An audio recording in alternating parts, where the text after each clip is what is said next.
Hello दोस्तों, नमस्कार। दिन भर की सारी बड़ी खबरें आपको बताने वाले, जहां सबसे पहले बताएंगे मोहम्मद यूनुस की बहुत बड़ी साजिश। बांग्लादेश में पहली बार पाकिस्तान आईएसआई चीफ की हुई एंट्री भारत के लिए कितने बड़े खतरे की है, ये घंटी आपको बताएंगे। इसी बीच बताएंगे सैफ अली खान पर हमले के बाद पुलिस ने छेड़ा अभियान, तो हरियाणा से 17 बांग्लादेशी हुए गिरफ्तार। करने के वाले थे ये लोग तो उधर चीन के साथ। अब क्या है भारत का आगे का प्लान? अजीत डोभाल के बाद अब जयशंकर के दूत जा रहे हैं बीजिंग। जी हाँ, क्या है भारत का इस बार एजेंडा? ट्रंप के आने के बाद भारत चीन में भी बनती दिखाई दे रही है नई रणनीति। तो उधर तेजस फाइटर जेट पर अमेरिका ने किया भारत के साथ बड़ा खेला, पहले लटकाई इंजन की आपूर्ति, अब कर दी ये मांग। दोस्तों, एक से एक बड़ी जानकारी आपको विस्तार से बताने वाले हैं, बस आप वीडियो के लास्ट तक बने रहिएगा। और खबरों में आगे बढ़ने से पहले देश भारत का पुरजोर समर्थन करते और मानते कि भारत की पावर निरंतर बढ़ती जा रही है, तो इस वीडियो को लाइक करके, चैनल को सब्सक्राइब करके, बेल आइकन दबा के कमेंट में जय हिंद कह दीजिएगा। बात करते हैं पहली और सबसे बड़ी खबर की, जहां मोहम्मद यूनुस की बड़ी साजिश। बांग्लादेश में पहली बार पाकिस्तान के आईएसआई चीफ की हुई एंट्री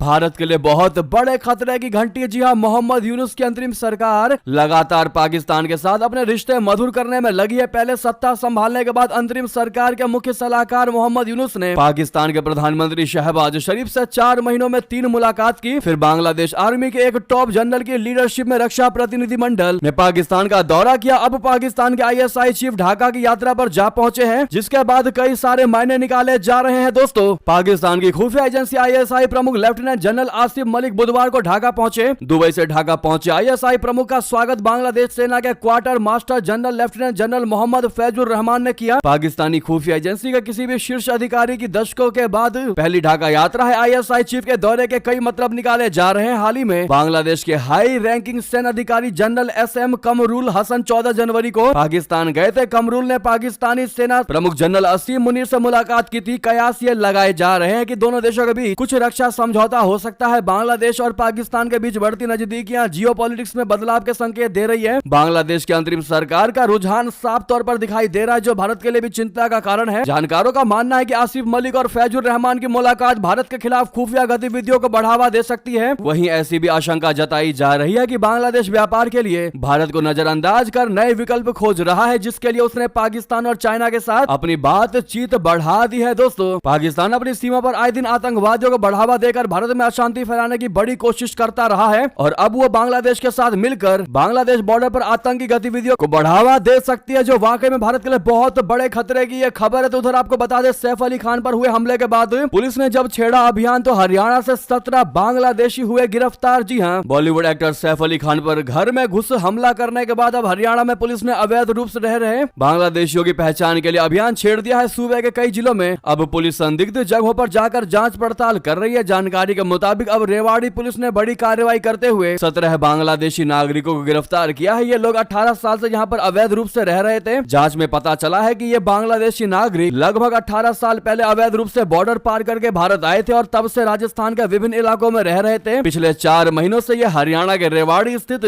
सहारनवास गाँव के पास एक ईंट भट्टे पर काम कर रहे थे। जी हाँ दोस्तों, इनको लग रहा था कि ये लोग 18 साल से यहाँ पर हैं, तो अब इनको कोई कुछ नहीं कहेगा, लेकिन इनकी गिरफ्तारी अब होने के बाद वाकई में और भी जितने घुसपैठी होंगे उनको पता चल चुका है कि वो 18 क्या आजादी के बाद भी घुसपैठ की होगी, तो वो भी पकड़े जाएंगे। साथ ही साथ आपको बता दें अगली खबर, जहां पर आखिर चीन के साथ अब क्या है भारत का आगे का प्लान। अजीत डोभाल के बाद जयशंकर के दूत जा रहे हैं बीजिंग। क्या है खास एजेंडा बता दें। अमेरिका में डोनाल्ड ट्रंप दूसरी बार राष्ट्रपति पद की शपथ ले चुके हैं। राष्ट्रपति बनने के बाद दुनिया के साथ ही भारत चीन की नजरें भी अमेरिका पर लगी हुई है। इस बीच विदेश सचिव विक्रम मिस्त्री भारत और चीन के बीच विदेश सचिव उप मंत्री तंत्र की बैठक के लिए 26 से 27 जनवरी को बीजिंग का दौरा करेंगे। विदेश मंत्रालय की तरफ से गुरुवार को इस बात की जानकारी दी गई है। विदेश मंत्रालय की तरफ से जारी बयान में कहा गया है कि इस द्विपक्षीय तंत्र की बहाली भारत चीन संबंधों के लिए अगले कदमों पर चर्चा करने के लिए नेतृत्व स्तर पर हुए समझौते से उत्पन्न होती है। इसमें राजनीतिक, आर्थिक और लोगों से लोगों के बीच संबंध शामिल है। पिछले महीने राष्ट्रीय सुरक्षा सलाहकार अजीत डोभाल चीनी उपराष्ट्रपति हान जेंग से मिलने के लिए बीजिंग गए थे। तो दोस्तों, वहीं आपको बताते तेजस फाइटर जेट पर अमेरिका ने किया भारत के साथ बड़ा खेला, पहले लटकाई इंजन की आपूर्ति, अब कर दी ये बड़ी मांग। जी हाँ,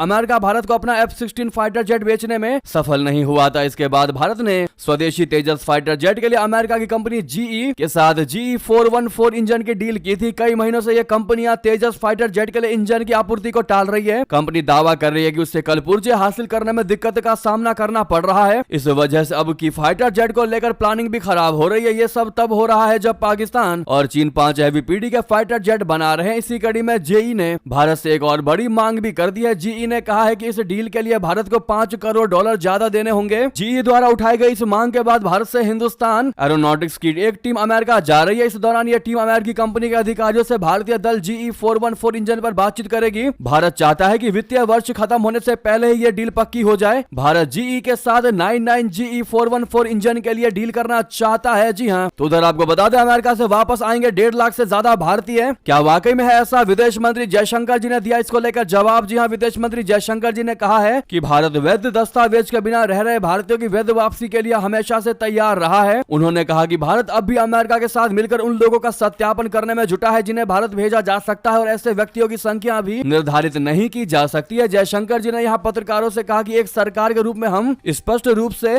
लोगों की वैध आवाजाही के बड़े समर्थक हैं, क्योंकि हम वैश्विक कार्यबल में विश्वास करते हैं। हम चाहते हैं कि भारतीय प्रतिभा और भारतीय कौशल को वैश्विक स्तर पर अधिकतम अवसर मिले। साथ ही हम अवैध आवाजाही और अवैध प्रवास का भी दृढ़ता से विरोध करते हैं। मंत्री ने उन खबरों के बारे में पूछे गए प्रश्न का जवाब दिया जिनमें कहा गया था कि भारत डोनाल्ड ट्रंप प्रशासन के साथ मिलकर अमेरिका में लगभग 1,80,000 भारतीयों की वापसी पर काम कर रहा है, जिनके पास या तो कोई दस्तावेज है ही नहीं या वे अपनी वीजा की अवधि समाप्त होने के बाद भी वहां रह रहे हैं। तो वहीं आपको बता दें एक्सपर्ट ने एक डोनाल्ड ट्रंप के आगे आने वाले कृत्यों पर बड़ा जवाब दिया है। दोस्तों, बड़ी सलाह दी है कि अगर डोनाल्ड ट्रंप ने भारतीय उत्पादों पर लगा दिया हाई ड्यूटी तो कैसे जवाब देगा अपना भारत। आपको बता दें अमेरिका फर्स्ट की उनकी पॉलिसी भारत जैसे देशों की मुश्किलें बढ़ा सकती है। तो ट्रेड के मोर्चे पर भारत और अमेरिका के बीच विवाद बढ़ सकता है। ऐसे में व्यापार विशेषज्ञों का कहना है कि अगर अमेरिका के नए राष्ट्रपति डोनाल्ड ट्रंप भारतीय उत्पादों पर हाई ड्यूटी लगाने का फैसला करते हैं तो उसके जवाब में भारत को भी उसी तरह के कदम उठाने पड़ेंगे। ट्रेड से जुड़े एक्सपर्ट का मानना है कि भारत ने पहले भी अमेरिका द्वारा कुछ इस्पात और एल्यूमिनियम उत्पादों पर लगाए गए गैर कानूनी शुल्कों के जवाब में सेब जैसे कई अमेरिकी उत्पादों पर जवाबी सीमा शुल्क लगाए हैं। ट्रंप ने दिसंबर में कहा था कि भारत बहुत ड्यूटी लगाता है। इसके साथ ही उन्होंने कुछ अमेरिकी उत्पादों के आयात पर भारत द्वारा लगाए जाने वाले शुल्कों के जवाब में पारस्परिक शुल्क लगाने के अपने इरादे को भी दोहराया था। तो उधर आपको बता दें खालिस्तानी आतंकी पन्नू की पंजाब के सीएम भगवंत मान को बड़ी धमकी, बेअंत सिंह की तरह बम से उड़ा देंगे तुमको। जी हां, खालिस्तानी आतंकी और Sikh for justice chief Gurpatwant Singh Pannu ने पंजाब के मुख्यमंत्री भगवंत सिंह मान को जान से मारने की धमकी दी है। पन्नू ने वीडियो जारी करके कहा है कि भगवंत सिंह मान का हाल पूर्व मुख्यमंत्री बेअंत सिंह जैसा होगा, उसे भी बम से उड़ा देंगे। पन्नू ने कहा कि भगवंत मान 26 जनवरी को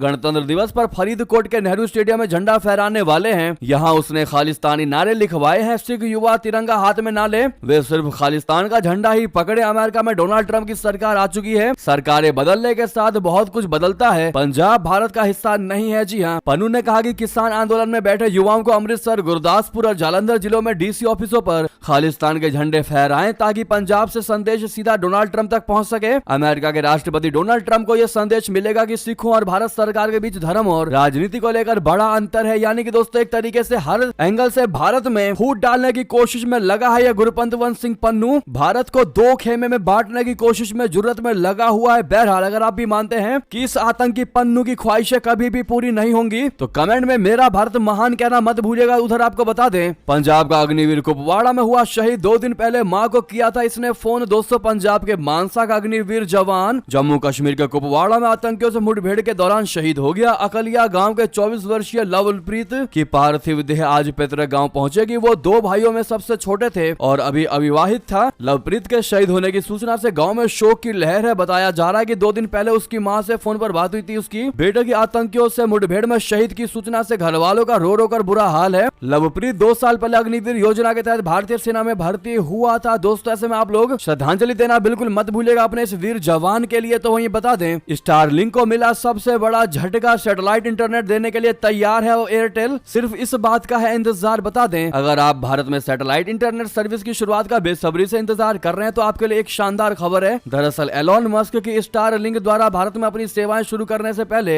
एयरटेल सैटेलाइट इंटरनेट सेवा शुरू करने जा रही है। हाल ही में एएनआई को दिए एक इंटरव्यू में भारतीय एंटरप्राइजेस के उपाध्यक्ष रंजन भारती मित्तल मित्तल ने बताया है कि उनकी सैटेलाइट टेलीकॉम सेवा शुरू करने के लिए पूरी तरह तैयार है और केवल केंद्र सरकार की मंजूरी का इंतजार है। रंजन ने बताया कि वे जैसे ही जरूरी मंजूरी मिलती है भारत में सैटेलाइट सर्विस की शुरुआत करने के लिए पूरी तरह तैयार रहेंगे। जी हाँ, तो वहीं दोस्तों ये थी की सारी बड़ी खबरें। आपको खबर कैसी लगी कमेंट बताना बिल्कुल मत भूलिएगा। साथ में इस वीडियो को लाइक करके चैनल को सब्सक्राइब करके बेल आइकन दबा के जय हिंद कहते हुए वीडियो को दोस्तों भाइयों में साथियों में रिश्तेदारों में व्हाट्सएप फेसबुक एक्स के माध्यम से शेयर करना मत भूलिएगा। मिलते हैं अगली बड़ी खबर में। यहाँ तक बने रहने के लिए आप सभी का बहुत बहुत धन्यवाद। जय हिंद जय भारत।